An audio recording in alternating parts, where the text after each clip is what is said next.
Yang datang kepada Paulus itu siapa? Tuhan Yesus atau iblis, Bang?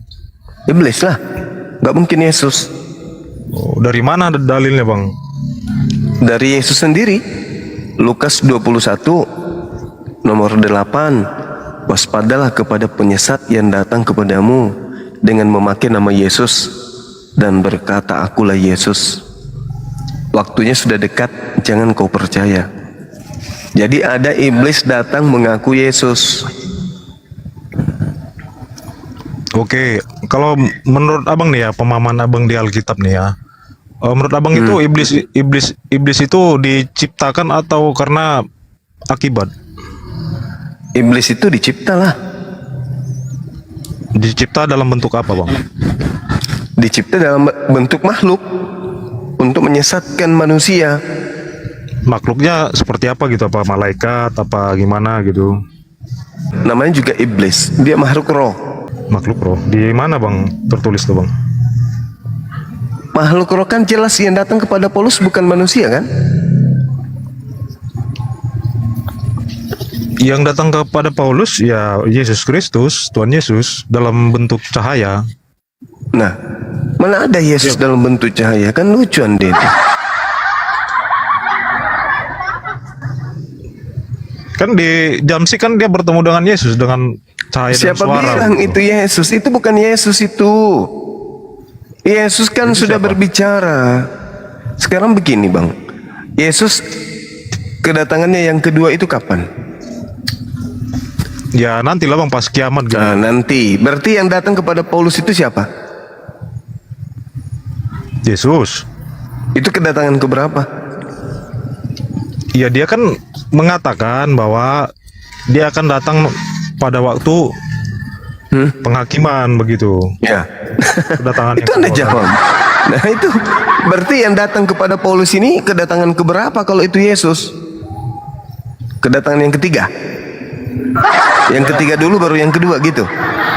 Dia kan menyatakan dia bukan datang untuk seluruh umat manusia. Dia kan khusus untuk memilih Rasul Paulus.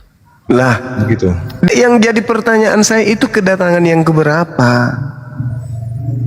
Ya dia belum datang. Dia di situ kan Rasul Paulus kan dipilih nih, Bang. Pintar Anda. Berarti dia belum Rasul Paulus kan datang. dipilih. Berarti yang datang kepada Paulus ini bukan Yesus.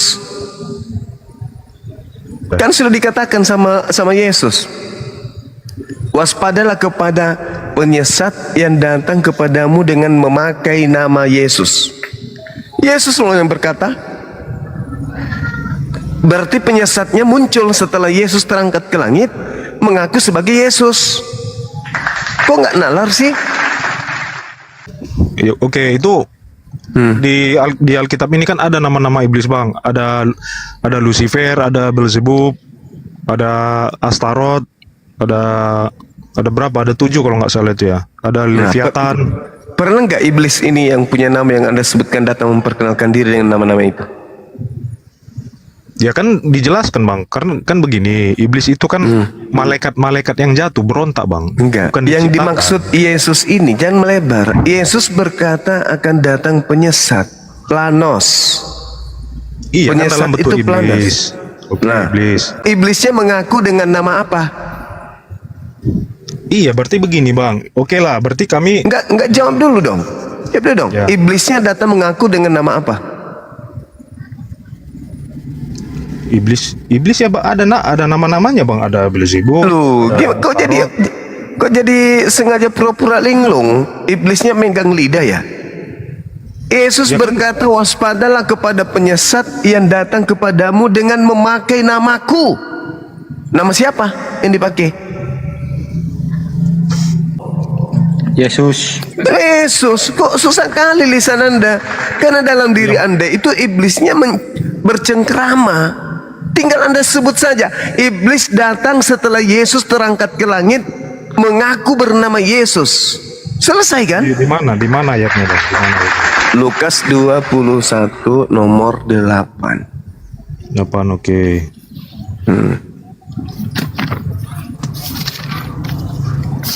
Di sini ada nggak, Pak? Ada nggak Yesus berkata, waspadalah supaya kamu jangan disesatkan oleh iblis dalam bentuk cahaya? Kan nggak ada, Bang. Lah, tinggal Anda mikirkan dong, iblisnya datang dalam bentuk, dalam nama Yesus. Dan yang kedua, tidak pernah Yesus berkata akan datang dalam bentuk cahaya. Justru Yesus berkata yang datang berupa cahaya itu adalah iblis. Ya karena iblis itu tidak identik dengan cahaya. Iblis itu kan kegelapan. Kata siapa? Yesusnya berkata, aku melihat iblis jatuh dari langit ke bumi berupa cahaya. Alamak. Berarti itu yang abang maksud yang jatuh itu dari langit. Yang pertama dia berkata apa? Iblisnya datang mengaku Yesus. Yang kedua iblisnya berupa cahaya. Tergenapi semuanya. Sedangkan Yesus Ya, itu adalah anak manusia. Kan dasar abang bilang tadi cahaya itu iblis itu kan yang tadi abang bilang jatuh dari langit gitu kan. Iya, kata Yesus. Iya, berarti itu siapa nama iblisnya begitu bang? Yesus. Yesus, apakah Yesus malaikat? Loh, iblisnya bisa mengaku apa saja. Tidak Yesus malaikat? Kan tidak bang. Bukan, tetapi iblisnya bisa mengaku sebagai malaikat terang. Aku tahu maksud abang mengarah kemana. Itu Lucifer kan, bintang timur kan? Lah, sekarang begini loh, nggak usah berbelit-belit napa. Iya, abang mengarahnya Menurut pasti ke situ. Yesus, Makanya saya minta. Hei, menurut Yesus ada nggak penyesat datang dengan memakai nama Yesus? Itu dulu selesaikan. Iya betul ya. Yang mengaku-ngaku Mesias, ya pasti ada. Ya kok jadi Mesias pula nih. Tunggu dulu, yang ngaku Yesus dulu. Iya pasti ada lah itu bang. Ada. Tapi kan Nah, kalau bukan yang datang kepada Paulus, lalu yang datang kepada siapa? Enggak, misalnya- yang datang kepada misalnya- Paulus itu Yesus bang. Sekarang begini saudara, menurut Ya, Bang. Yesus, setelah dia terangkat ke langit, yang datang kemudian siapa? Yesus atau roh kebenaran? Gimana? Menurut Yesus yang datang setelah dia terangkat ke langit, Yesus atau roh kebenaran? Ya Roh Kudus, Roh kebenaran saat itu bang. Nah, sekarang yang datang kepada Paulus siapa? Kalau dalam firman Tuhan kan jelas dikatakan itulah Roh Yesus Kristus katanya bang. Nah, kalau dia Roh Yesus Kristus kan bisa juga disebut dengan Yesus bang. Sekarang yang datang setelah Yesus kan roh kebenaran, penghibur lain, kata Yesus. Aku akan minta kepada Bapa agar Bapa mengutus seorang penghibur lain, penolong lain. Jadi setelah dia terangkat ke langit, yang datang siapa? Penghibur lain kan? Iya itulah Roh Kudus, Roh kebenaran. Itu Nah, yang datang kepada beda nama Paulus aja siapa? itu, bang. Hah? Yang datang kepada Paulus siapa? Iya Roh Kristus. Itu kan tambah-tambahin lagi. Kenapa Anda bisa berkata seperti itu? Karena Bentar, Bang. sebenarnya Bentar, yang Bang. ada dalam diri Anda itulah roh kejahatannya, roh jahatnya. kita kembali ke Lukas 21 tadi bang ya. Di situ kan Iya. jelas tertulis. Sebab banyak orang. Itu kan Yesus mengatakan orang gitu bang. Tidak ada mengatakan dalam bentuk apa, cahaya atau apa begitu bang. Loh. Intinya orang-orang yang mengajarkan. Waspadalah kepada penyesat yang datang kepadamu dengan memakai namaku dan berkata, akulah Yesus. Waktunya sudah dekat, jangan kamu percaya. Iya, di situ kan dia tidak menjelaskan mengenai iblis atau iblis itu kan ditulis orang bang. Maksudnya ya orang yang menyesatkan begitu, bukan iblisnya begitu bang. Itu kan jelas di situ tulis. Hei, saudara, Matius 24 nomor 24, Yesus palsu dan nabi palsu. Mereka akan melakukan mukjizat untuk menyesatkan orang-orang pilihan juga. Kalian bukan orang pilihan. Orang-orang pilihan itu murid-murid Yesus. Itu adalah orang-orang pilihan. Tapi murid-murid Yesus pun disesatkan. Apalagi kalian yang bukan orang pilihan. Makanya kan yang tidak sesuai dengan pengajarannya Yesus, ya itulah yang penyesat bang, begitu bang. Nah sekarang ada nggak ajaran Yesus tentang kekristenan? Ya adalah bang, kan keselamatan Apa? hanya pada dia. Apa? Coba tunjukkan ajaran Yesus yang ada di Kristen. Iya misalnya baptis, Hah? Baptis. Berdoa dalam namanya. Baptis. Sekarang yang ngajarkan Anda tuh membaptis siapa? Tertulis di mana itu? Tertulis di mana itu? Di bentar. Matius Matius 28. 28 ya kalau nggak salah, 19. Pertama-tama itu diajarkan oleh Allah bang kepada Yohanes, ya kan? Iya betul. Lalu Yesus juga mengajarkan baptisan kepada murid-muridnya. Di mana tertulis itu, Bang? Yohanes juga. Di mana tertulis? Bentar ya, kitab Yohanes.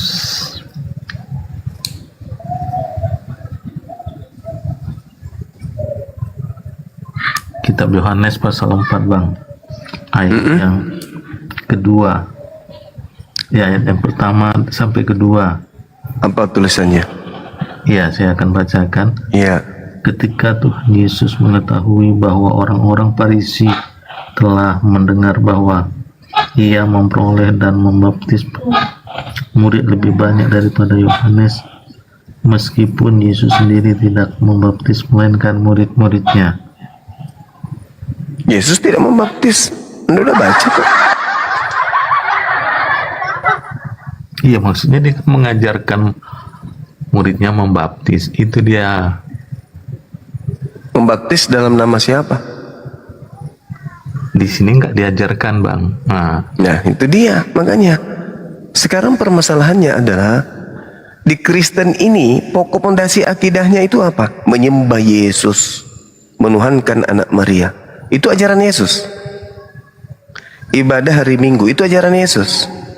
Makan babi itu ajaran Yesus. Tidak bersunat itu ajaran Yesus. Mengutuk hukum Taurat itu ajaran Yesus. Merasulkan Paulus itu ajaran Yesus. Inti dari hukum kasih bang, hukum kasih. Hukum kasih itu sudah dibatalkan oleh Paulus. Nggak bisa lagi. Nggak ada yang dibatalkan bang. Ya mana itu kasih menurut Anda? Ya, kasih kepada misalnya. Tuhan Allah itu kan. Contohnya kasih kepada Tuhan Allah itu gimana? Jangan ada berhala. Jangan ada berhala. Di mana dalilnya jangan ada berhala? Udah ada aja. 10 perintah di 10 perintah. Jangan ada ilah lain, jangan ada sembahan Ya. lain.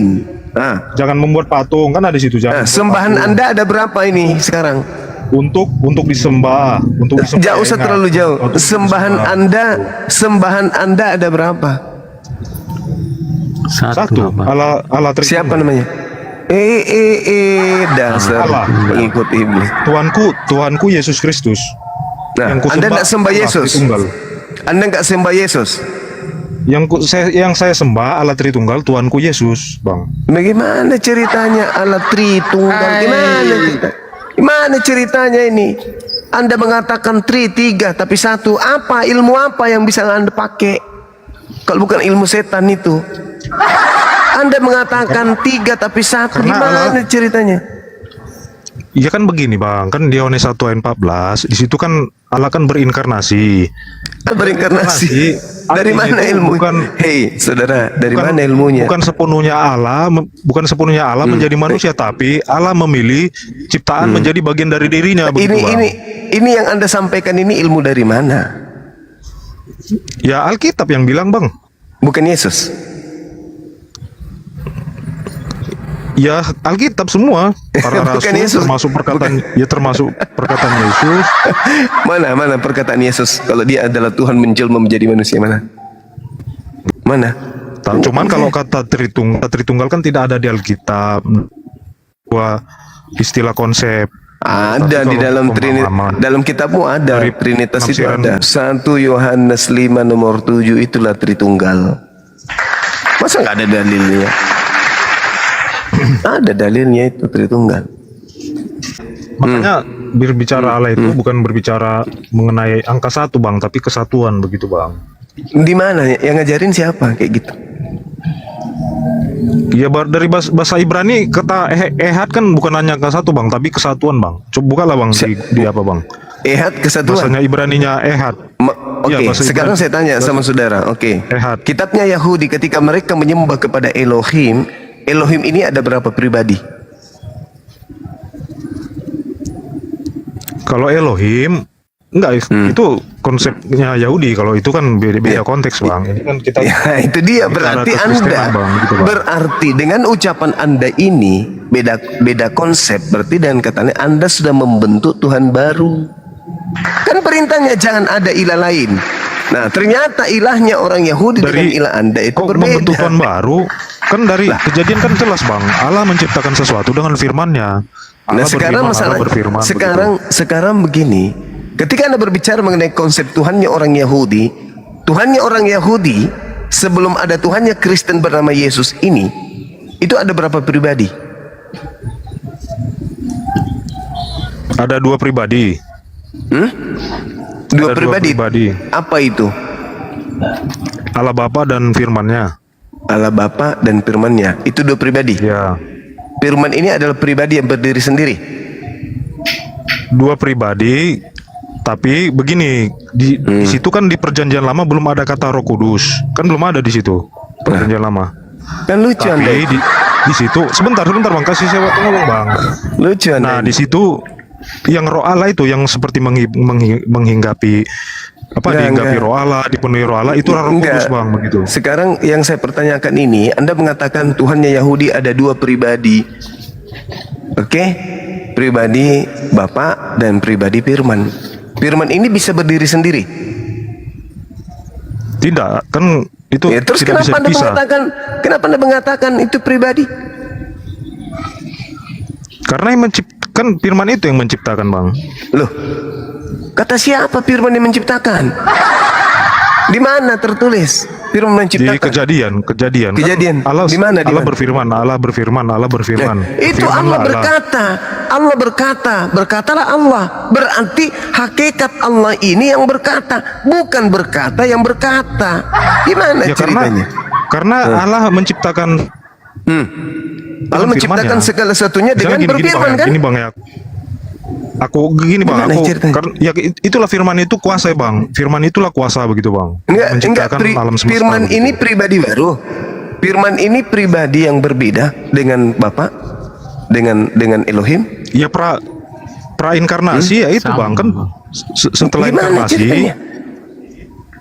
Inkarnasi lagi. Inkarnasi bang. Kok ada inkarnasi? Inkarnasi. Kok Anda memasukkan inkarnasi ke konsep Yahudi? Emang Yahudi kenal konsep inkarnasi? Tidak, Paman. Ah, tidak, Paman, katanya. Sebelumnya kan Allah sudah menyatakan dirinya bang kepada Nabi Musa dalam bentuk api, dalam bentuk pokoknya dari perjanjian lama itu Allah sudah berkali-kali menyatakan dirinya begitu. Allah menyatakan dirinya dengan berinkarnasi firman-Nya gitu. Kok berinkarnasi? Allah juga kan sudah menyatakan dirinya dalam bentuk api bang. Itu juga inkarnasi. Di mana dalilnya? Teofani. Di mana dalilnya? Setahu saya di dalam Kisah Para Rasul 7 menjelaskan itu malaikat bukan Tuhan. Itu kan Bapak Yahweh bang yang bertemu dengan Musa bang. Termasuk yang Dari di Gunung Sinai. mana Bapak Yahweh ketemu dengan Yang di Gunung- Musa? Di mana yang di Gunung dalilnya? Sinai, Di mana dan? dalam bentuk itu api. malaikat. Itu malaikat, bukan Tuhan Malaikat itu. bang. Itu Nah, Bapak Yahweh bang. Dia inilah menyatakan susahnya. dirinya bang dalam bentuk api bang. Inilah kalau modal mulut, tidak ada ilmu sama sekali, asal ngomong. Ya coba mana dalilnya bang kalau itu. Kisah Para Rasul 7 nomor 35. Kita kan berbicara Yahudi bang. Abang tadi kan konsep Yahudi. Ini Allah itu bohong tidak pernah kitab Anda menyatakan nih. dirinya. Ini kitab Anda nih. Kitab Anda Ya gunakan kan tadi nih. Anda abang enggak bilang Anda menyatakan tidak diri, mengerti Bang. kitabnya Yahudi. Allah Yahudi Anda enggak- tidak pernah, Bapak Yahudi tidak pernah menyatakan diri begitu. Ini sekarang Tuhan menyatakan dirinya ada dengan menciptakan kamu. Emang kamu itu ciptaanmu sendiri? Bukan. Tuhan menyatakan dirinya kepada manusia dengan cara menciptakan manusia. Tuhan menciptakan alam semesta ini, bukti bahwa Tuhan menyatakan dirinya itu ada. Baca dalil dulu deh, baca dalil dulu.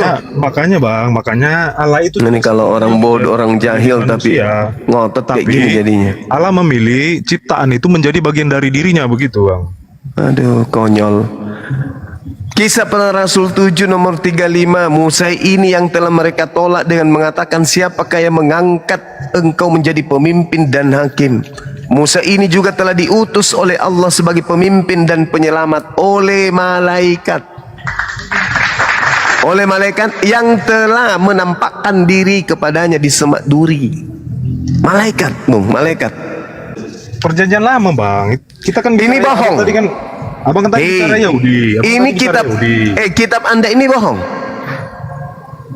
Enggak, konteksnya jangan lari dulu bang. Ini kan konteksnya Yahudi. Kitab bang. Anda yang mengatakan bahwa yang datang kepada Musa itu malaikat. Bohong kitab ini. Sebentar dulu bang. Kita kan Enggak lah, Bang. Benar. berbicara. Ya benar. Berarti yang datang kepada Musa siapa? Keluaran. Tuhan atau malaikat? Malaikat. Malaikat. Ini si Logos ini otak ayam dipakai. Di keluaran bang. Di keluaran ini yang waktu Allah menyatakan diri kepada Musa di Gunung Horeb. Konsekuensinya Anda menolak kisah para Rasul.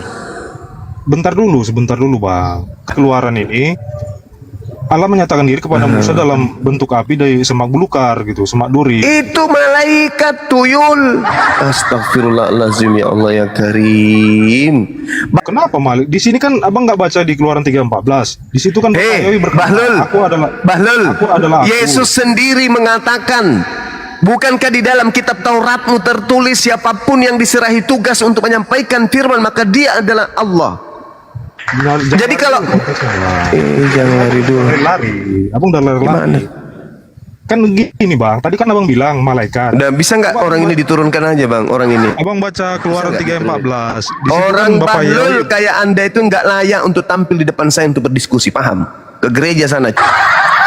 Bahlul kali kau. Kau ngotot menggunakan kitabnya orang Yahudi, itu bukan kitabmu.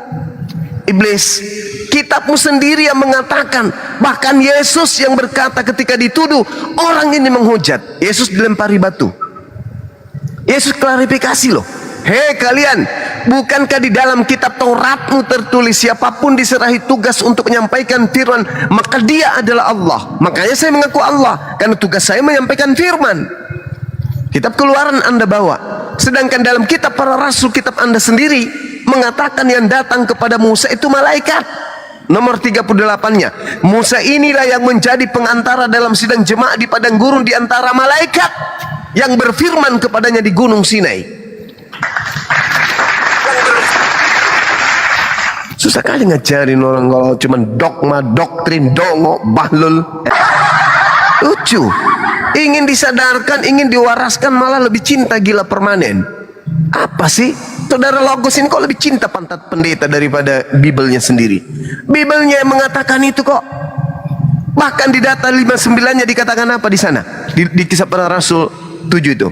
Kamu telah menerima hukum Taurat yang disampaikan oleh malaikat-malaikat. Akan tetapi kamu tidak menurutinya. Masa Bibel sendiri ditolak? Kitabmu yang mengatakan itu. Kamu percaya Torah atau kitabmu? Percaya Torah, ya sudah buang kitabmu. Dengan begitu agamamu memang agama kingkong. Kenapa bisa kingkong? Ya beda, imannya beda, kitabnya mengatakan beda. Kenapa bisa kayak gitu? Ya karena iblis. Udah kita ngajarin loh. Bukan bang, itu Tuhan sendiri yang ingkar.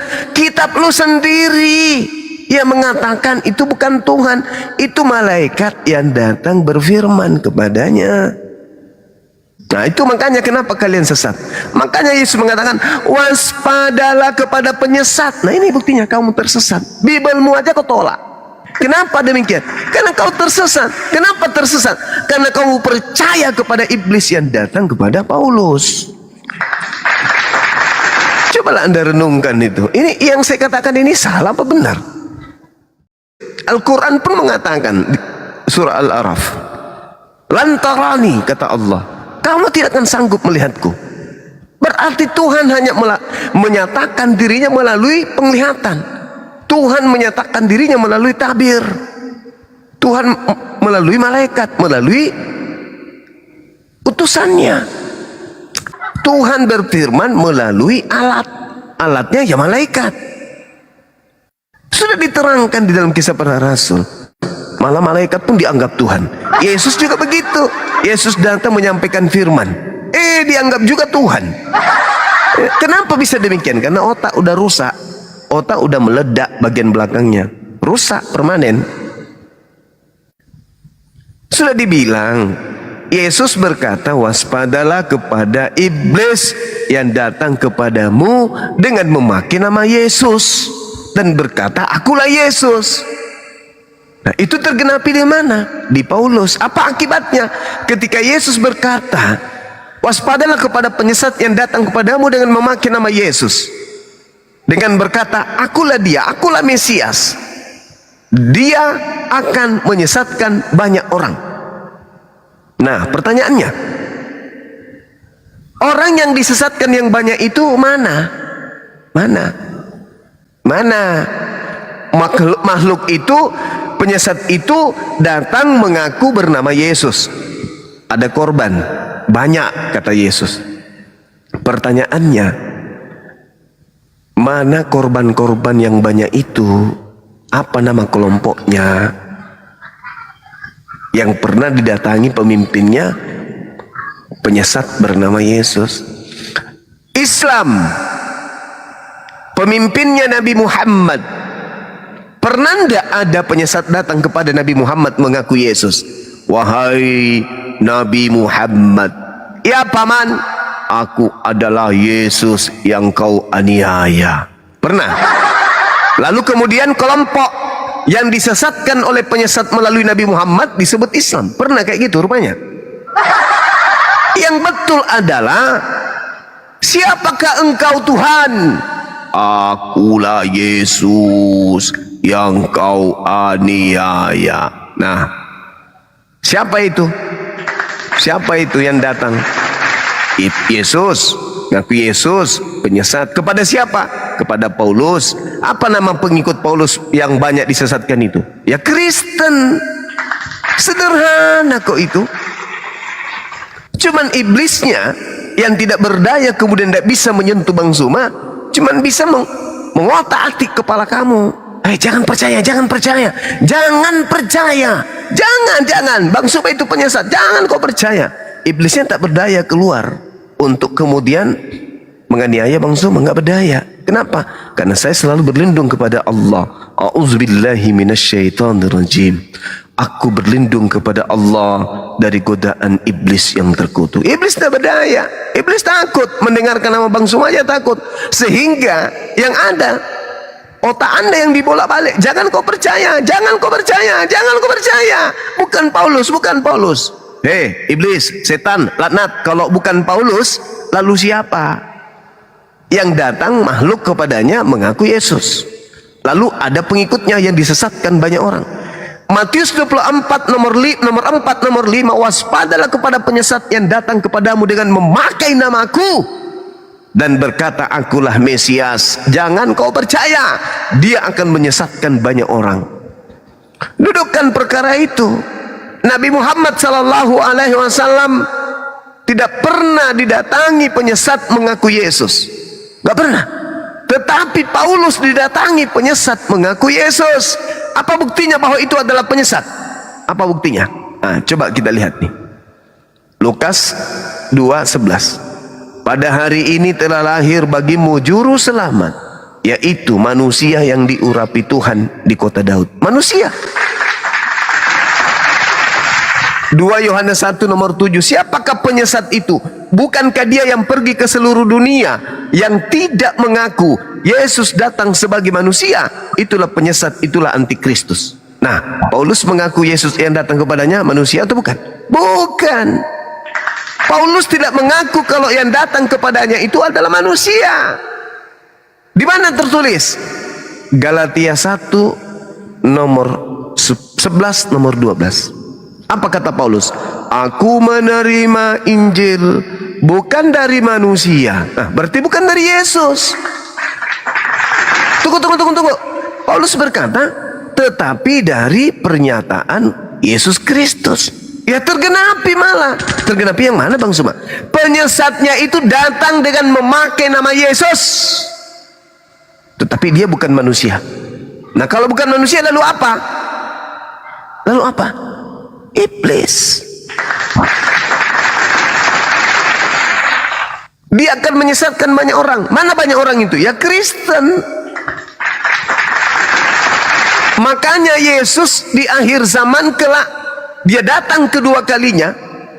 Yesus berkata apa? Pada hari terakhir, berarti nanti yang akan datang, banyak orang akan berseru kepadaku, Tuhan, Tuhan, Tuhan Yesus, Tuhan Yesus, Bro Yesus. Ya paman, bukankah kami bernubuat pakai namamu, bermukjizat pakai namamu, mengusir setan pakai namamu juga? Pada saat itulah aku Yesus yang asli akan berterus terang kepada mereka, enyahlah daripadaku, kalian semua adalah pembuat kejahatan, aku tidak mengenal kalian. Siapa itu yang diusir?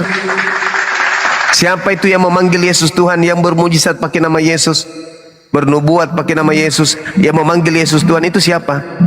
Karisteng. Kalau Anda membantah dalil saya, itu karena Anda tidak seorang diri. Karena di dalam diri Anda itulah iblis itu bertengger.